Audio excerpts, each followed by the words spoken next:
Oke, mulai. Baik, Assalamualaikum warahmatullahi wabarakatuh. Perkenalkan, saya Nurul Aprilia Indawardani dengan NIM 172 selaku moderator dari kelompok 7 yang akan memandu jalannya presentasi dari kelompok 7 pada hari ini. Untuk kelompok 7, apakah sudah siap? Siap, moderator. Baik, untuk kelompok 7, waktu dan tempat kami persilahkan. Baik, terima kasih atas kesempatannya. Sebelumnya, perkenalkan nama saya Mimin Puspitasari dengan NIM 122. Dengan teman-teman saya, Maharani, Zunia, Fernanda, Rifda, Raffi, dan Afifah Zahwa. Next. Untuk yang pertama yaitu pengertian dan pengaturan transaksi ekspor dan impor. Next. Pengertian transaksi ekspor dan impor. Untuk ekspor merupakan aktivitas penjualan barang atau jasa dari sebuah negara ke negara lain dengan membawa produk lokal ke pasar global. Ini merupakan pendorong utama pertumbuhan ekonomi domestik dan juga penerimaan devisa. Dan sebaliknya untuk transaksi impor adalah pembelian barang atau jasa dari negara lain untuk memenuhi kebutuhan domestik. Kedua transaksi ini menjadi tulang punggung perdagangan internasional yang melibatkan alur dokumen, mata uang, dan regulasi yang kompleks. Next. Kemudian ada pengaturan ekspor. Transaksi ekspor-impor pada dasarnya merupakan suatu bentuk perdagangan internasional atau international trade, yaitu kegiatan jual beli barang antara pelaku usaha yang berada di dua negara yang berbeda. Perdagangan internasional sendiri adalah aktivitas jual beli lintas negara yang melibatkan pihak-pihak dari negara yang berbeda. Di Indonesia, untuk dapat menjadi eksportir, pelaku usaha wajib memenuhi ketentuan hukum yang berlaku, termasuk melengkapi beberapa persyaratan administratif yang telah ditetapkan oleh pemerintah. Nah, untuk syarat administratif yang ditetapkan oleh pemerintah Indonesia ini yang pertama ada izin usaha dagang atau surat izin usaha perdagangan atau SIUP. Yang kedua ada akte pendirian perusahaan dan beberapa peraturannya. Yang ketiga ada tanda daftar perusahaan atau TDP. Yang keempat, menyerahkan surat fisikal atau surat yang telah memenuhi kewajiban dalam membayar pajak. Kemudian ada surat keterangan dari bank. Next. Selanjutnya akan dilanjutkan oleh rekan saya. Sistem hukum di Indonesia juga telah mengatur penggolongan barang yang akan diekspor. Pemerintah sendiri menetapkan dua jenis penggolongan, yaitu yang pertama, ada penggolongan berdasarkan dilarang atau tidaknya barang ekspor dibagi menjadi beberapa bagian, yaitu yang pertama ada barang-barang yang bebas atau boleh diekspor, kemudian barang-barang yang diatur tata niaga ekspornya, yaitu barang-barang yang dapat diekspor oleh eksportir terbatas. Kemudian barang-barang yang diawasi ekspornya, yaitu barang-barang yang ekspornya hanya dapat dilakukan dengan persetujuan Menteri Perdagangan atau pejabat yang berwenang. Kemudian yang terakhir ada barang-barang yang dilarang ekspornya, yaitu barang-barang yang ekspornya tidak boleh dilakukan. Kemudian penggolongan yang kedua, yaitu penggolongan berdasarkan pajak ekspornya, yang digolongkan sebagai berikut. Yang pertama ada penggolongan berdasarkan pajak ekspor penting bagi pemerintah negara yang mana belum diolah dan memiliki pasaran yang baik di luar negeri. Kemudian dikenakan pajak sebesar 10%. Kemudian yang kedua, barang-barang ekspor yang sudah diolah namun belum dapat diklasifikasikan sebagai barang jadi dan dikenakan pajak sebesar 5%. Kemudian barang-barang ekspor yang berdasarkan strategi menaikkan perekonomian negara, menyerap tenaga kerja, serta menyangkut kegiatan rakyat di daerah, dan dikenakan pajak sebesar 0%. Dan yang terakhir ada barang-barang ekspor hasil industri dan kerajinan rakyat, serta barang-barang lemah ditinjau dari penghasilan devisa negara dan dikenakan pajak sebesar 0%. Next. Kemudian selanjutnya adalah pengaturan impor. Berbeda dengan ekspor yang terus didorong pemerintah untuk meningkatkan penerimaan negara sebagai sumber pembiayaan pembangunan, impor justru diusahakan agar seminimal mungkin sesuai dengan kebutuhan ekonomi nasional. Nah, kegiatan impor umumnya hanya dilakukan terhadap barang-barang yang sulit atau belum dapat diproduksi di dalam negeri. Dalam hal ini, hukum Indonesia juga menetapkan ketentuan bagi pihak yang ingin menjadi importir. Oleh karena itu, calon importir diwajibkan memenuhi sejumlah persyaratan administratif yang telah ditentukan, yaitu antara lain yang pertama ada izin usaha dagang atau surat usaha perdagangan (SUP), kemudian akta pendirian perusahaan dan peraturan-peraturannya, surat permohonan kepada kantor dinas yang menangani bidang perdagangan di daerah perusahaan tersebut berdomisili, kemudian menyerahkan surat fiskal atau surat keterangan telah memenuhi kewajiban membayar pajak atau nomor pokok wajib pajak atau NPWP, kemudian surat keterangan bank atau referensi bank, kemudian daftar riwayat hidup pengurus yang berhak menandatangani surat-surat atas nama perusahaan, kemudian nomor pengenal importir khusus atau NPIK bagi perusahaan yang akan melakukan impor barang tertentu. Kemudian pemerintah sendiri menggolongkan importir ke dalam beberapa jenis, yaitu yang pertama ada impor umum, di mana setiap pengusaha yang memiliki angka pengenal importir atau API atau APIS. Kemudian yang kedua, importir terdaftar, yaitu di mana importir ini pemegang angka pengenal importir umum yang mendapat tugas untuk mengimpor komoditi tertentu yang sengaja diarahkan oleh pemerintah. Dan yang terakhir ada importir produsen, yaitu seluruh produsen yang disetujui oleh pemerintah untuk mengimpor sendiri barang-barang yang diperlukan. Selanjutnya akan dilanjutkan oleh rekan saya.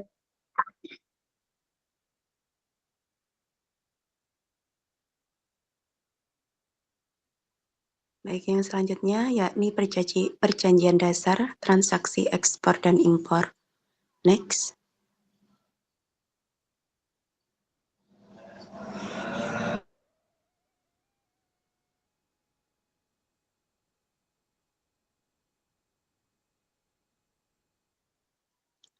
Perjanjian dasar transaksi ekspor dan impor adalah kesepakatan yang tertulis antara eksportir dan importir yang mengatur hak, kewajiban, dan syarat-syarat terkait perdagangan barang antar negara.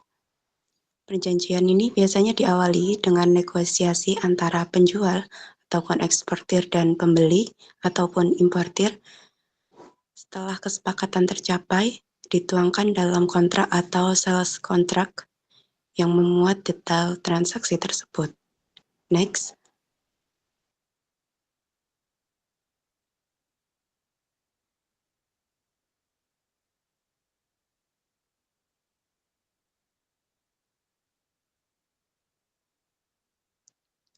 Adapun fungsi perjanjian dalam transaksi ekspor dan impor, yakni pertama sebagai landasan hukum, yang kedua mengatur hak dan kewajiban eksportir dan importir, yang ketiga mencegah sengketa, keempat meningkatkan kepercayaan bisnis, yang kelima menjamin kepastian bisnis antar eksportir dan importir.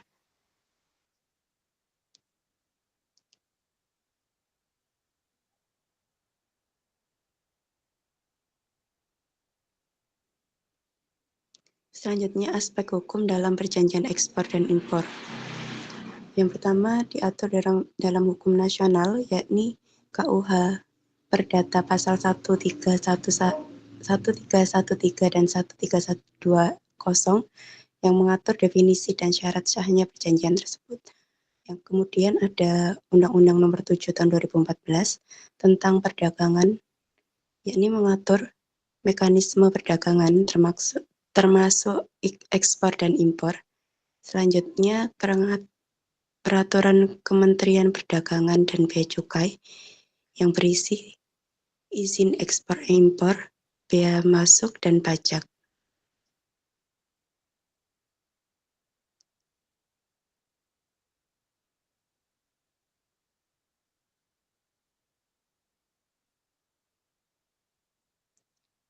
Selanjutnya, syarat sah perjanjian ekspor impor menurut pasal 1320 KUH Perdata meliputi pertama, kesepakatan para pihak, yakni kedua belah pihak setuju secara bebas terhadap isi perjanjian. Yang kedua, kecakapan untuk membuat perjanjian, yakni para pihak yang membuat kontrak harus cakap secara hukum. Yang ketiga, suatu hal tertentu, maksudnya yakni objek perjanjian harus jelas, misalnya barang apa yang diekspor ataupun diimpor, jumlah, kualitas, ataupun spesifikasinya. Yang keempat, sebab yang halal. Isi perjanjian tidak boleh bertentangan dengan undang-undang, ketertiban umum, maupun keasusilaan. Next.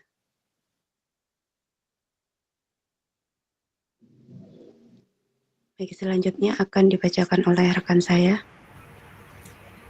Baik, selanjutnya ada cara pembayaran transaksi ekspor dan impor. Next. Jadi, pembayaran transaksi ekspor dan impor itu ada 6 menurut Ekananda dalam bukunya yang berjudul Sistem Pembayaran dan Neraca Pembayaran Internasional. Yang pertama ada transaksi cash in advance atau bayar di muka. Jadi sistem pembayaran ini mengharuskan pembeli melakukan pembayaran uang terlebih dahulu kepada penjual sebagai syarat untuk pengiriman barang. Pembeli atau importir membayar terlebih dahulu kepada penjual melalui perintah transfer bank ke rekening penjual. Lalu sebelum penjual transaksi tersebut dilakukan sebelum penjual mengirimkan barang yang telah dijanjikan. Lalu selanjutnya ada open account. Jadi open account ini cara pembayaran yang kebalikan dari cash in advance yang bayar di muka tadi. Kalau yang cash in advance itu tadi kan pembeli membayar terlebih dahulu ke penjual. Nah, kalau open account ini pembeli menerima barang dulu, lalu mekanisme open account-nya kebalikan dari advance payment. Cara pembayaran open account ini sangat menguntungkan bagi pembeli karena melalui sistem ini, pembeli terlebih dahulu melihat barang yang dikirimkan oleh penjual. Pembeli dapat melihat dan memeriksa terlebih dahulu spesifikasi barang yang diperjanjikan, lalu melakukan pembayaran. Dengan adanya setelah dilakukan pembayaran ini, pembeli memiliki waktu untuk menyatakan penolakan atas barang yang telah dikirimkan oleh penjual. Keuntungan lainnya adalah pembeli memiliki waktu yang cukup longgar untuk menyediakan dana guna keperluan pembayaran. Next.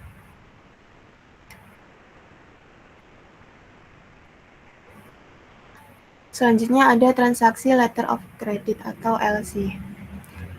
Jadi LC ini surat yang dikeluarkan oleh bank atas permintaan pembeli, di mana bank tersebut yang menyetujui dan membayar wesel yang ditarik oleh penjual.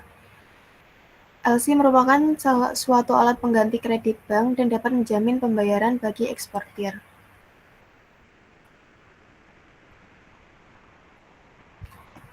Kelebihan dari menggunakan transaksi LC ini, yang pertama adanya jaminan pembayaran bagi penjual, yang kedua adanya jaminan penerimaan barang bagi importir atau pembeli melalui perbankan yang akan menyerahkan pembayaran sesuai dengan syarat-syarat yang ditetapkan dalam LC. Yang ketiga adanya fasilitas kredit eksportir atau importir melalui perbankan, dan yang terakhir adanya fasilitas hedging. Dengan menggunakan transaksi LC ini, pembayaran itu jadi lebih mudah, terus aman dan terjamin kelengkapan dokumen dari dokumen pengapalan, resiko dialihkan kepada bank yang terkait. Selanjutnya ada transaksi commercial bills of exchange, yaitu Cara yang paling umum dipakai dan sering disebut draft atau trade bills, yaitu surat yang ditulis oleh penjual yang berisi perintah kepada pembeli untuk membayar sejumlah uang tertentu pada waktu tertentu di masa yang akan datang, yang biasanya disebut trade drafts. Next.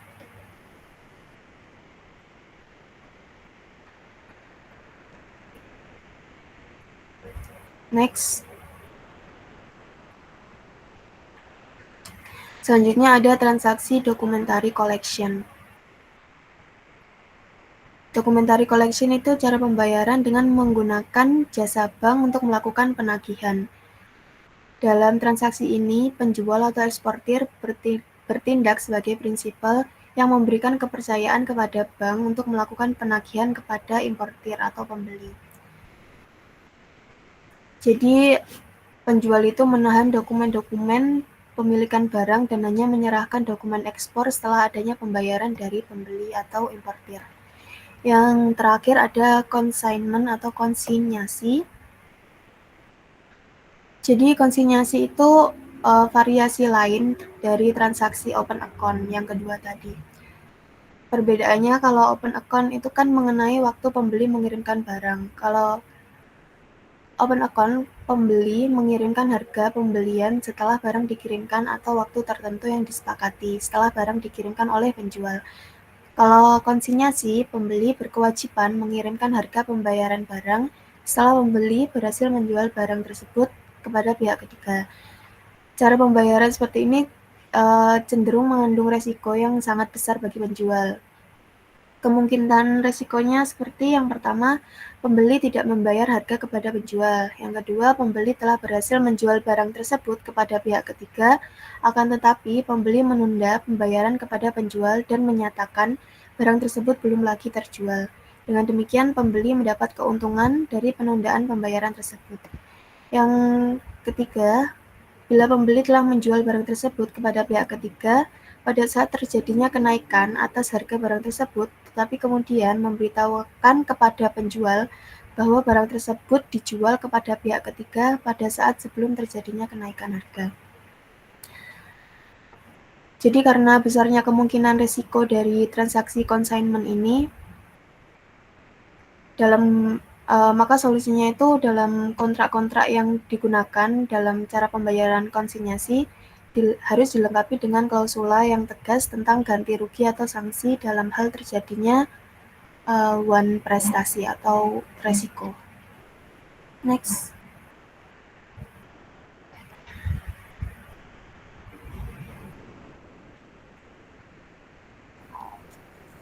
Baik, berikutnya ada pembiayaan ekspor dengan LOC syariah.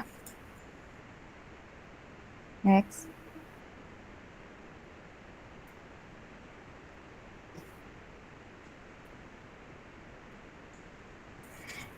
Jadi, letter of credit atau LOC ini merupakan instrumen pembayaran yang dijamin oleh bank dalam perdagangan internasional.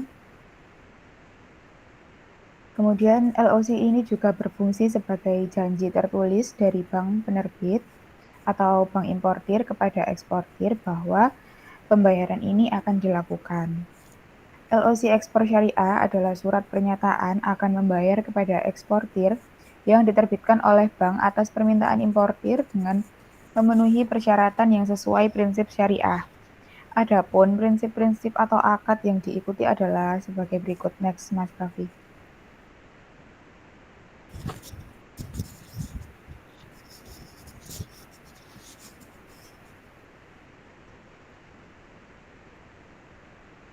Bisa di next.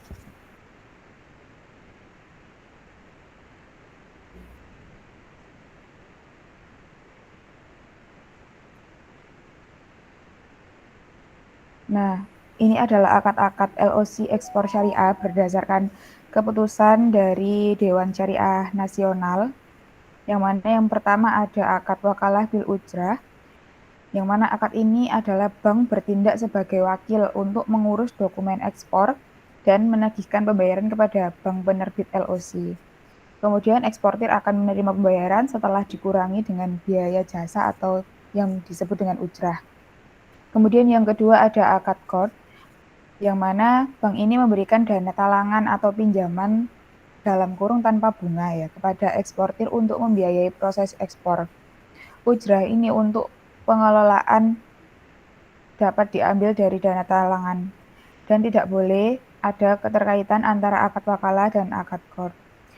Kemudian yang ketiga ada akad murabaha, yang mana bank ini memberikan sebagian atau seluruh dana yang dibutuhkan oleh eksportir untuk produksi barang ekspor dan bank akan mendapatkan keuntungan dari bagi hasil. Keempat ada akad musyarakah, yaitu bank dan eksportir secara bersama-sama menyediakan modal untuk proses produksi barang ekspor dengan hasil keuntungan atau pengembalian modal berdasarkan kesepakatan awal. Yang kelima ada akad al-bai atau disebut dengan jual beli, yang mana bank itu membeli barang dari eksportir kemudian menjualnya kembali kepada importir. Bisa next.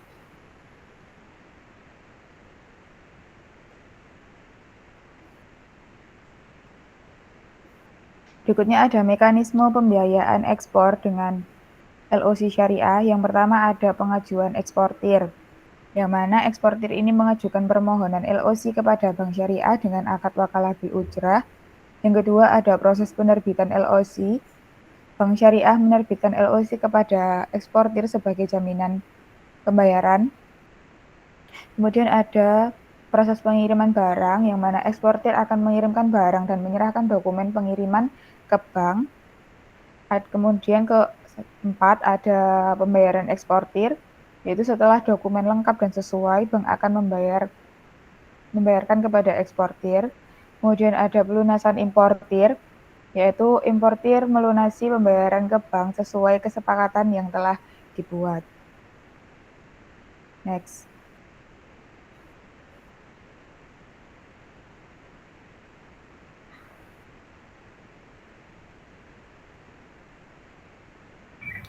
Selanjutnya ada pembiayaan impor dengan LOC syariah. Next.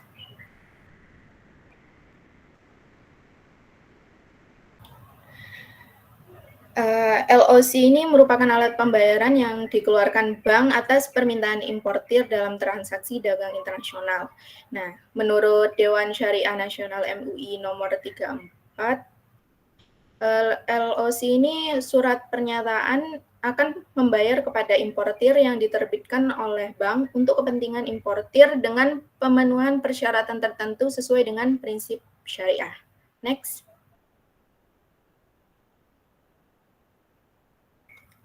Di sini terdapat 7 akad LOC impor syariah berdasarkan Fatwa nomor 34 di SNMUI. Yang pertama ini ada akad wakalah bil ujrah, yaitu pemberian kuasa dari nasabah kepada bank untuk mengurus pembayaran dan dokumen impor dengan imbalan jasa. Nah, ketentuannya di sini importir memiliki dana penuh di bank sebesar nilai barang impor. Bank bertindak sebagai wakil atau agen untuk mengurus LOC. Lalu jasa ditetapkan dan disepakati di awal. Selanjutnya bank tidak menanggung risiko atas barang. Yang kedua ada akad wakalah bil ujrah dan qard, yaitu selain sebagai wakil, bank juga memberikan pinjaman tanpa bunga jika dana nasabah belum cukup. Ketentuannya yaitu bank memberikan talangan pembayaran ke eksportir, lalu bank wajib mengembalikan dana pinjaman sesuai jumlah yang diberikan. Setelah itu jasa hanya diberikan atas jasa pengurusan, bukan atas pinjaman. Lalu ada akad murabahah, yaitu bank membeli barang dari eksportir kemudian menjualnya kembali kepada nasabah dengan harga pokok ditambah margin keuntungan. Ketentuannya yaitu bank bertindak sebagai pembeli sah barang, lalu harga dan margin disepakati di awal, penjualan dapat dilakukan secara tunai atau cicilan, dan yang terakhir barang dan dokumen harus jelas spesifikasinya. Yang keempat, akad salam atau istisna dan murabahah, yaitu bila barang belum tersedia, kemudian dijual kembali kepada importir dengan akad murabahah. Nah, ketentuannya yang pertama pembayaran dilakukan di muka, lalu barang dikirim kemudian, pesanan dibuat sesuai permintaan importir, Setelah itu barang diterima, bank menjual kembali dengan akad murabahah. Selanjutnya yang kelima, akad wakalah bil ujrah dan mudorobah, yaitu bank bertindak sebagai wakil dan juga sebagai mitra usaha dalam pembiayaan impor. Ketentuannya yang pertama nasabah sebagai pemilik dana, yang kedua bank sebagai pengelola, yang ketiga keuntungan dibagi sesuai nisbah yang disepakati, dan yang keempat kerugian ditanggung pemilik dana kecuali akibat kelalaian bank sendiri. Yang keenam akad musyarakah, yaitu bank dan nasabah bekerja sama dalam pembiayaan impor dengan menyertakan modal bersama. Ketentuannya yaitu masing-masing pihak memberikan kontribusi modal, keuntungan dibagi sesuai kesepakatan, kerugian ditanggung bersama proporsional dengan modal yang disertakan, dan yang terakhir setelah transaksi selesai, kerjasama dapat diakhiri. Yang ketujuh, yaitu pengiriman barang telah terjadi sedangkan pembayaran belum. Maksudnya di sini kondisi yang terjadi karena penundaan pembayaran dari importir kepada eksportir. Ketentuannya yang pertama, pembayaran dilakukan berdasarkan kesepakatan waktu yang halal, tidak boleh ada tambahan bunga karena keterlambatan. Lalu yang terakhir, jika diperlukan dapat menggunakan akad kafalah atau peminjaman, atau juga qard, yaitu peminjaman sementara. Next. Lalu ada proses terjadi kontrak menggunakan LOC sebagai berikut. Ada 8. Yang pertama, eksportir atau penjual menandatangani kontrak jual beli dengan pembeli atau importir luar negeri. Yang kedua, importir meminta kepada bank devisa untuk membuka LOC atas nama eksportir.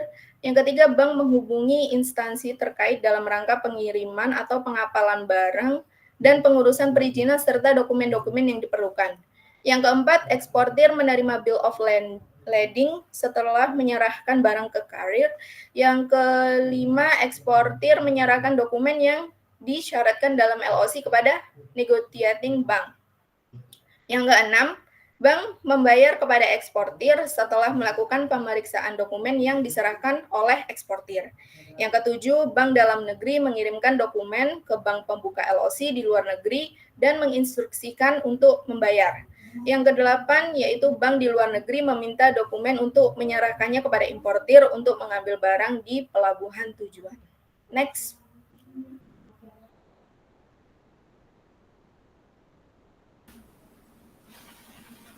Selanjutnya ada manfaat letter of credit syariah. Manfaat yang pertama adalah memberikan keamanan transaksi dalam perdagangan internasional bagi eksportir dan importir. Yang kedua, memastikan pembayaran yang terjamin sesuai dengan syariat. Yang ketiga, menjalankan prinsip akad wakalah atau perwakilan yang dibolehkan dalam Islam. Yang keempat, memastikan transparansi biaya. Yang kelima, mencegah praktik riba dan unsur haram, serta dapat memberikan manfaat sosial bagi zakat atau sedekah. Selain memberikan manfaat, letter of credit juga menimbulkan risiko yang cukup besar terhadap bank maupun nasabah, serta menimbulkan permasalahan hukum. Berikut adalah risiko dan permasalahan hukum dari letter of credit syariah. Di antaranya ialah risiko pasar yang disebabkan kesulitan bank memperoleh valuta asing yang diperlukan pada waktu pembayaran. Lalu, bank penerbit mempunyai kemungkinan besar berhubungan dengan bank konvensional yang berbasis pada bunga. Lalu, aturan tentang letter of credit syariah yang belum jelas dan lengkap. Berikutnya, risiko reputasi yang disebabkan oleh ketidakmampuan bank syariah memenuhi komitmen yang dijanjikan. Dan yang terakhir, risiko pembiayaan kredit risk yang disebabkan oleh ketidakmampuan importir membayar tagihan penyelesaian letter of credit dari bank penerbit. Ini ada studi kasus dari PT Bank XYZ. PT Bank XYZ adalah sebuah bank syariah yang menetapkan akuntansi pada produk letter of credit syariah. Penelitian ini didorong oleh perkembangan transaksi perbankan syariah dan kebutuhan untuk memastikan praktik akuntansi sejalan dengan regulasi yang ada. Khususnya, pedoman akuntansi perbankan syariah Indonesia (PAPSI) 2013. Dalam menjalankan jasa letter of credit syariah, PT Bank XYZ menggunakan akad wakalah bil ujrah, di mana bank bertindak sebagai wakil atau perantara nasabah dalam mengurus dokumen perdagangan dan transaksi pembayaran internasional. Sebagai imbalannya, bank berhak menerima ujrah atau upah atau biaya atas jasa tersebut.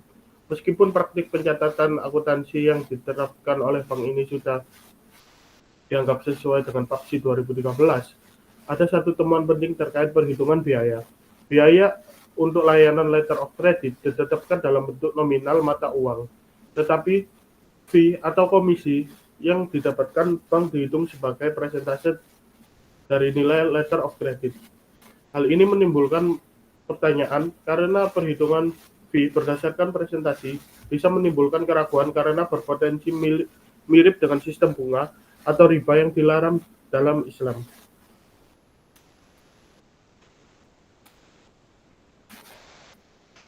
Inti dari permasalahan studi kasus ini adalah pada nominal upah. Upah tidak boleh berhitungan berdasarkan persentase transaksi karena mirip dengan sistem bunga. Jika di akad wakalah bil ujrah, upah harus berbentuk nominal langsung dan tidak berubah untuk menghindari garah dan riba. Sekian presentasi dari kelompok kami. Apabila ada terdapat kesalahan atau kekurangan, kami mohon maaf sebesar-besarnya. Berikutnya kami serahkan kepada moderator. Baik, terima kasih kelompok 7 atas presentasi yang sangat informatif. Untuk yang selanjutnya yaitu masuk ke tahapan sesi tanya jawab. Sesi tanya jawab ini akan diajukan oleh perwakilan dari kelompok 1 sampai kelompok 6 yang ingin bertanya bisa segera raise hand, sebutkan nama serta NIM serta perwakilan dari kelompok kalian masing-masing.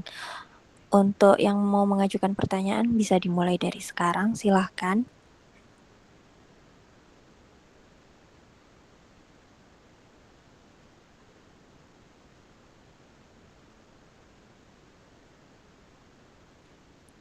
Baik, silahkan Mbak Nafasya untuk bisa mengajukan pertanyaannya. Baik, terima kasih. Sebelumnya, saya minta maaf tidak bisa on kamera karena terkendala sinyal. Perkenalkan, saya Nafasya Kartikasari dengan NIM 173 dari perwakilan kelompok 1. Saya izin bertanya kepada kelompok 7 pada poin risiko yang ditimbulkan letter of credit yang cukup besar terhadap bank. Hal tersebut juga melibatkan bank konvensional. Dan mengapa bisa terjadi masalah dalam letter of credit syariah?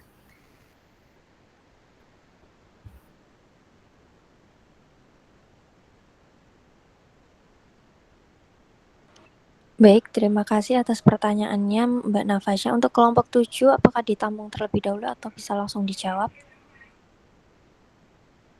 Ditampung dulu, Mbak. Baik, untuk pertanyaan yang selanjutnya silahkan.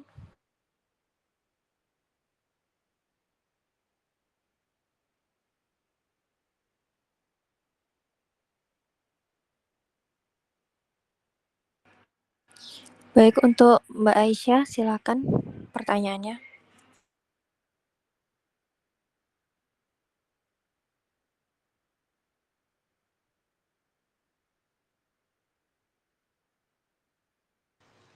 Baik, terima kasih Mbak Nurul.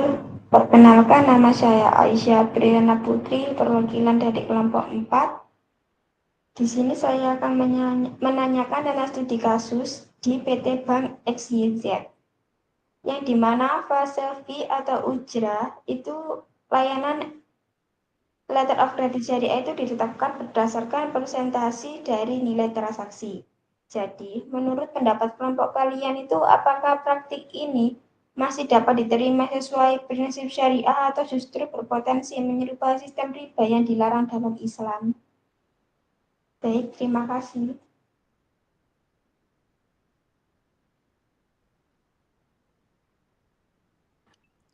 Baik, terima kasih atas pertanyaannya Mbak Aisyah. Untuk yang selanjutnya yaitu Mbak Nafira, silahkan. Baik, terima kasih atas kesempatannya. Perkenalkan, saya Nafira Lila Putri dengan NIM 023. Izin bertanya, berdasarkan studi kasus PT Bank XYZ, biaya untuk layanan letter of credit ditetapkan dalam bentuk nominal mata uang. Tetapi komisi yang didapatkan bank dihitung sebagai persentase dan nilai letter of credit.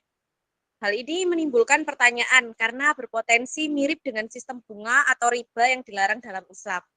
Bagaimana kelompok kalian menyikapi temuan ini? Jelaskan langkah perbaikan prinsip akad. Apa yang paling tepat yang harus dilakukan oleh Bank Syariah untuk menghilangkan keraguan dan memastikan praktik tersebut sepenuhnya sesuai dengan syariat terlepas dari nilai transaksinya? Terima kasih.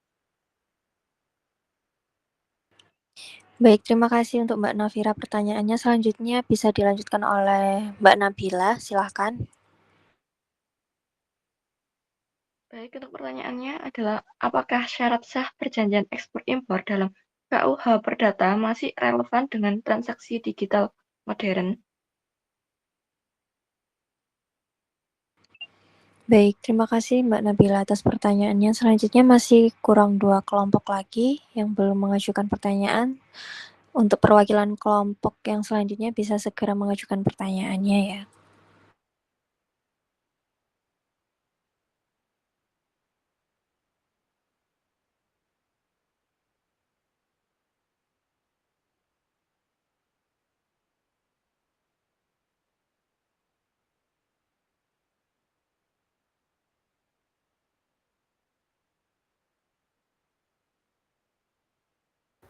Maaf Mbak Nurul, ini semua kelompok sudah bertanya, soalnya kan cuma 5 kelompok. Oh iya, baik. Untuk kelompok 7 silakan bisa berdiskusi terlebih dahulu, lalu dilanjutkan untuk menjawab pertanyaan dari teman kami masing-masing. Terima kasih.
Izin menjawab pertanyaan dari Mbak Nafasha. Pertanyaannya yaitu pada poin resiko yang ditimbulkan letter of credit yang cukup besar terhadap bank. Hal tersebut juga melibatkan bank konvensional dan mengapa bisa jadi masalah dalam letter of credit syariah. Resiko pada transaksi letter of credit cukup besar bagi bank karena bank berperan sebagai penjamin pembayaran antara eksportir dan importir. Jika salah satu pihak tidak memenuhi kewajiban, seperti misalnya dokumen yang tidak sesuai atau keterlambatan pembayaran, maka bank yang harus menanggung resikonya.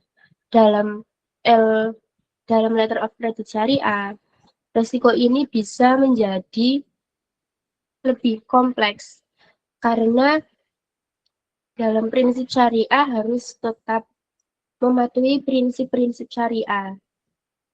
Misalnya, bank syariah tidak boleh terlibat dalam praktik yang mengandung unsur riba. Misalnya, ketidakjelasan atau dalam syariah disebut dengan gharar atau maisir.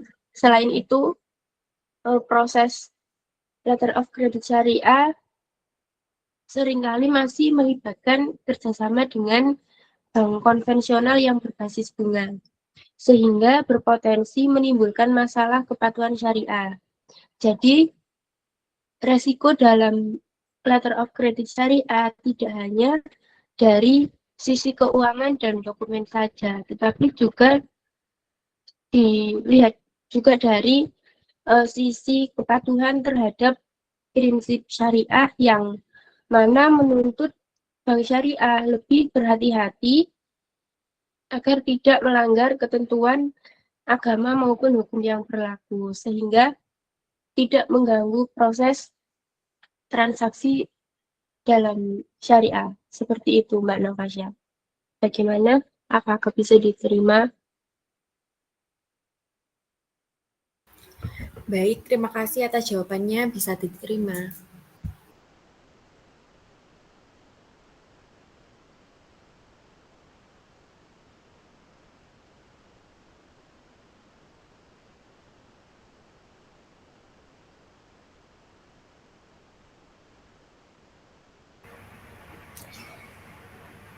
Izin menjawab pertanyaan dari Mbak Isa.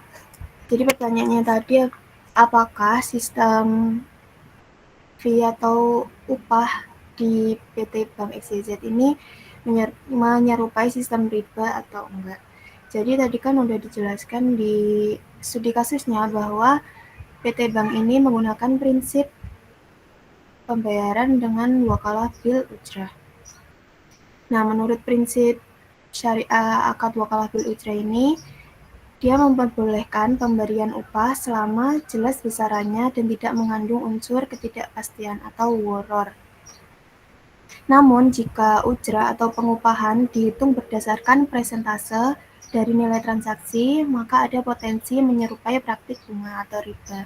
Karena jumlah imbalannya itu menjadi berbanding lurus dengan besar dana yang dikelola, bukan dengan tingkat jasa yang diberikan. Jadi, kalau imbalannya sesuai syariah, yang ditentukan berdasarkan jasa atau servis, itu jasa yang jelas sejak awal itu hitungannya bukan riba. Tapi kalau sudah ditentukan berdasarkan per transaksi, itu baru disebut riba. Seperti itu, Mbak Isa. Apakah bisa diterima? Ya, bisa diterima.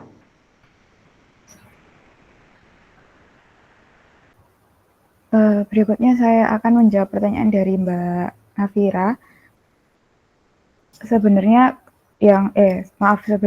pertanyaannya Mbak Nafira ini hampir mirip sama pertanyaannya Mbak Aisyah ya.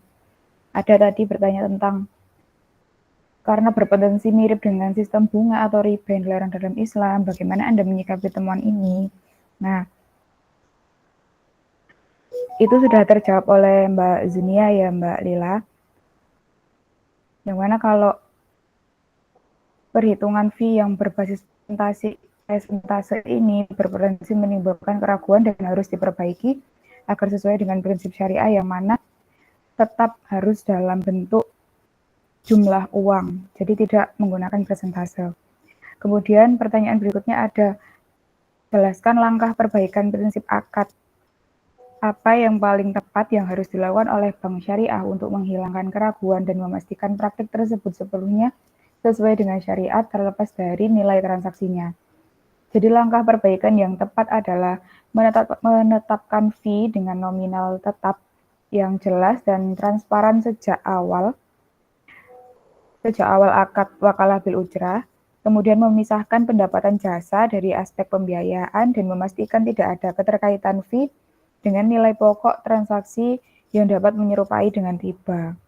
Dengan cara ini, akad itu bisa menjadi lebih akuntabel dan sesuai dengan syariat, serta dapat menghilangkan keraguan tentang kehalalan fee tersebut, sejalan dengan panduan dalam Pedoman Akuntansi Perbankan Syariah Indonesia PAPSI tahun 2013 dan sesuai dengan fatwa Dewan Syariah Nasional MUI. Apakah bisa menjawab Mbak Nafira? Sudah menjawab Mbak Rani, terima kasih. Sama.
Izin menjawab pertanyaan dari Mbak Nabila dari kelompok 2. Pertanyaannya adalah apakah syarat sah perjanjian ekspor-impor dalam KUH Perdata masih relevan dengan transaksi digital modern seperti e-kontrak dan e-payment? Syarat sah perjanjian ekspor-impor menurut KUH Perdata pasal 1320 meliputi 4 hal utama. Kesepakatan para pihak yang mengikat dirinya, kecakapan membuat perjanjian, objek tertentu, dan sebab yang halal. Syarat tersebut merupakan prinsip dasar untuk menjamin bahwa perjanjian itu sah dan mengikat secara hukum. Meskipun KUH Perdata tidak secara khusus mengatur perjanjian ekspor-impor atau transaksi dalam digital modern, prinsip-prinsip dasar tersebut masih relevan dan dapat diterapkan pada transaksi digital seperti e-kontrak dan e-payment, asalkan pemenuhan unsur-unsur sahnya perjanjian tetap terpenuhi. Dalam transaksi digital modern, selama kesepakatan tercapai dengan jelas, para pihak cakap, objek perjanjian jelas, dan sebab perjanjian tidak bertentangan dengan hukum, maka perjanjian elektronik tersebut dapat dianggap sah menurut hukum perdata. Hal ini diperkuat dengan adanya aturan di Indonesia yang mengakui dokumen elektronik dan tanda tangan elektronik sebagai alat bukti yang sah, sehingga syarat dan perjanjian dalam KUH Perdata tetap relevan namun harus diinterpretasikan sesuai dengan perkembangan teknologi dan regulasi transaksi elektronik yang ada. Seperti itu jawabannya Mbak Nabila, apakah bisa diterima? Terima kasih atas jawabannya, bisa dipahami. Terima kasih Mbak Nabila. Baik, untuk sesi tanya jawab dari kelompok terakhir sudah selesai dan sudah terjawab semuanya. Terima kasih untuk teman-teman yang sudah bertanya dan terima kasih kepada kelompok terakhir yang sudah memberikan jawaban yang sangat komunikatif dan informatif. Untuk yang selanjutnya saya serahkan ke Bapak Noris, namun sebelum itu saya pamit selaku moderator dari kelompok terakhir. Assalamualaikum warahmatullahi wabarakatuh. Waalaikumsalam warahmatullahi wabarakatuh. Terima kasih banyak Mbak Nurul.